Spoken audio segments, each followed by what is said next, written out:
warahmatullahi wabarakatuh. Perkenalkan, nama saya Dina Haymin Tias. Hari ini saya akan membahas salah satu materi Bahasa Indonesia kelas 10, yaitu teks cerita rakyat. Teks cerita rakyat yang akan kita bahas adalah hikayat. Adapun yang akan kita bahas antara lain pengertian hikayat, ciri-ciri hikayat, nilai-nilai hikayat, dan unsur-unsur dalam hikayat. Untuk lebih jelasnya, mari kita simak PPT berikut ini. Melestarikan nilai kearifan lokal melalui cerita rakyat, yaitu hikayat.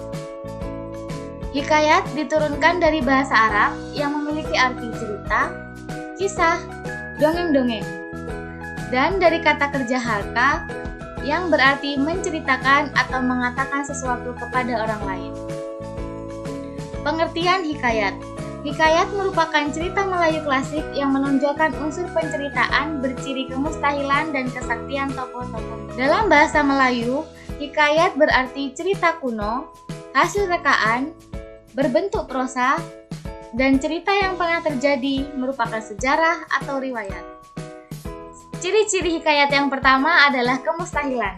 Kemustahilan dalam teks baik dari segi bahasa ataupun segi cerita.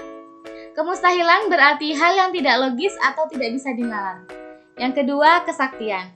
Kita sering menemukan hal-hal sakti, hal-hal di luar nalar yang ada dalam hikayat. Yang ketiga, anonim. Anonim maksudnya tidak diketahui secara jelas siapa nama pencerita atau pengarangnya.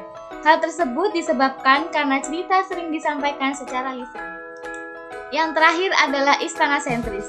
Istana sentris maksudnya cerita hikayat seringkali bertema dan berlatar di kerajaan. Selanjutnya, nilai-nilai dalam hikayat. Nilai-nilai dalam hikayat ada 7, yaitu nilai ketuhanan, nilai agama, nilai moral, nilai budaya, nilai sosial, nilai pendidikan, dan nilai psikologis. Yang pertama adalah nilai ketuhanan yang berkaitan dengan hubungan antara manusia dengan Tuhan sebagai Sang Pencipta.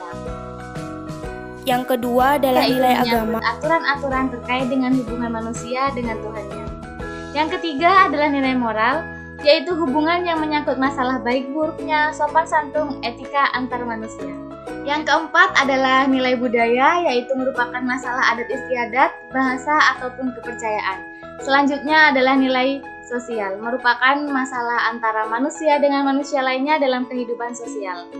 Selanjutnya adalah nilai kependidikan yang berhubungan dengan ajaran yang diambil dari sebuah cerita. Yang terakhir adalah nilai psikologis. Nilai psikologis menyangkut masalah eksistensi dari manusia, kebimbangan, ketakutan, dendam, dan hal lain yang biasa dialami oleh manusia. Selanjutnya yang terakhir adalah unsur-unsur dalam hikayat. Unsur-unsur dalam hikayat ada 2, yaitu yang pertama unsur intrinsik dan yang kedua unsur ekstrinsik. Unsur intrinsik ialah unsur yang menyusun sebuah karya sastra dari dalam yang mewujudkan struktur suatu karya sastra seperti tema, tokoh, penokohan, alur, latar, sudut pandang, dan gaya bahasa. Yang kedua adalah unsur ekstrinsik. Unsur ekstrinsik ialah unsur yang membentuk karya sastra dari luar sastra itu yang menyangkut sosiologi, psikologi, dan lain-lain. Demikian penjelasan dari saya, semoga mudah dipahami. Terima kasih, semangat belajar dari rumah, tetap jaga protokol kesehatan. Wassalamualaikum warahmatullahi wabarakatuh.